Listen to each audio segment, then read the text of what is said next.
কি করছো তুমি? এই যে চাল ভাজছি।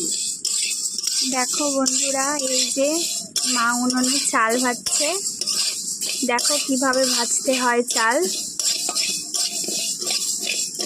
তোমরা বাড়িতে কে কে চাল ভাজা বাড়িতে তৈরি করে খেয়েছো? দোকানে তো এমনি কিনতে পাওয়া যায়। কে কে বাড়িতে চাল ভাজা বানিয়ে খেয়েছো অবশ্যই কমেন্ট করো।